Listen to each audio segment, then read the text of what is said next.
Yo, what's going on YouTube? Welcome back to another Minnesota Twins game review. This is actually for the game on Thursday, April 27th. I was not available to watch the game. I was out with some of my coworkers watching the NFL draft, so this game is a day late, but I still want to cover it because some cool things happened. The Twins got the win. Sorry, I don't have the graphic down below today, but the Twins got the win. They won 7-1. They had 10 hits. We're just going to cover a little bit of it, and we'll see how this game goes tonight.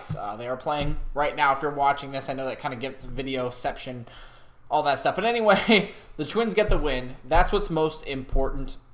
And it was a pretty good game by some of your big hitters, right? Buxton in the leadoff spot, 1 for 4, had a home run, 3 RBI. Correa also had a home run. They went back-to-back. That was really cool. 1 for 3 with an RBI, also scored 2 runs. Polanco, I literally think, has gotten a hit in every single game. He went 1 for 4. Larnach, 1 for 4. Gallo, 1 for 4. Vasquez, 2 for 3, scored 2 runs. Kepler, 2 for 4.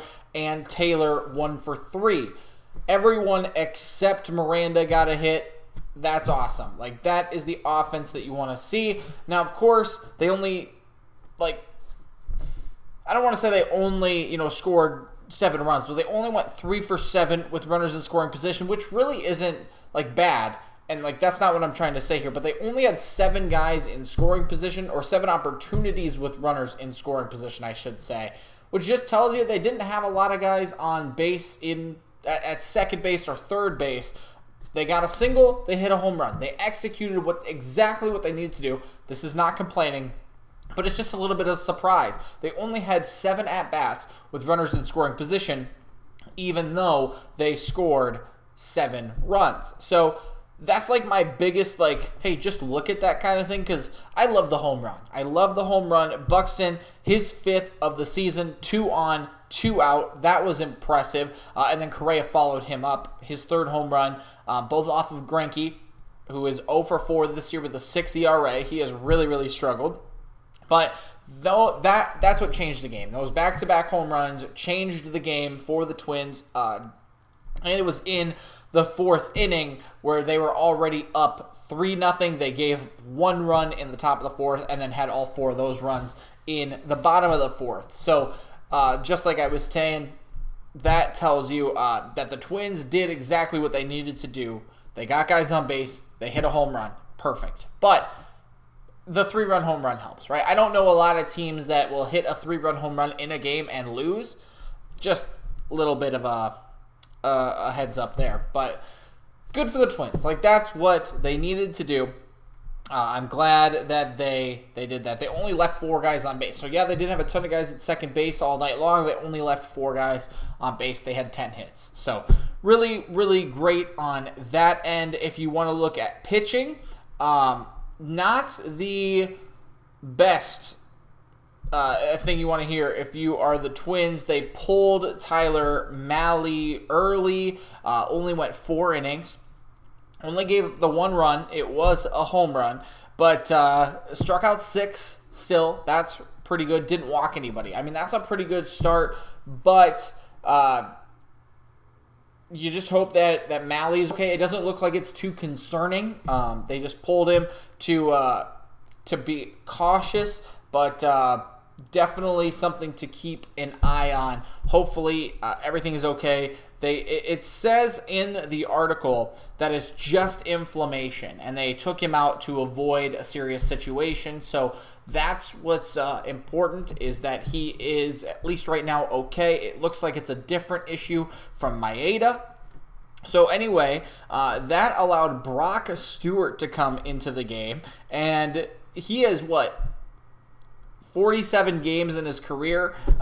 He was a 6th-round pick in 2014 from the Dodgers. Comes in, he throws 2 innings and gets the win. Strikes out 3, only allows 1 hit, does not allow an earned run. Good for him to come in and finish what Mahle started. Then you have Moran, who came in, finally had a clean outing, 2 innings, no hits, no runs, struck out 2. Did walk 1, but that's okay. And then Duran came in to close out the game, finish the game, as he went 1 inning and struck out 2. He's got an ERA right now below 2. That's awesome. That's exactly what you want to see. So really an overall great night for the Twins. They got on base early, they scored early, and the pitching has kept them in this game like they have pretty much the entire time. The only home run, the only damage that was really done, like I said, the Royals only had 3 hits all night long. And the only damage that was done was a solo shot by Vinny Pasquantino.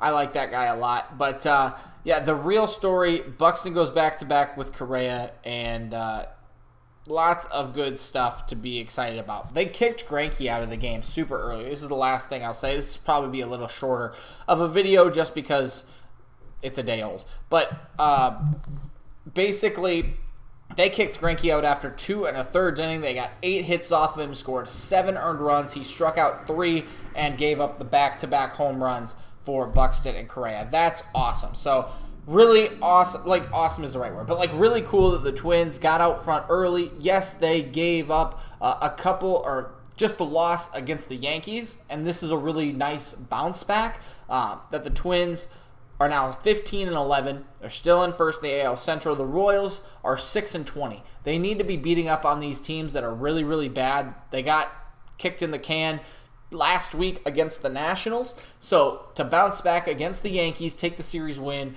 and also start off on the right foot for this series against the Royals, that's what's important, and they did that. So really good job by everyone involved. I think that's all I've got for you today, so a little bit shorter of a video. I'll be back tonight for the recap of Game 2. We'll see you then. Peace out.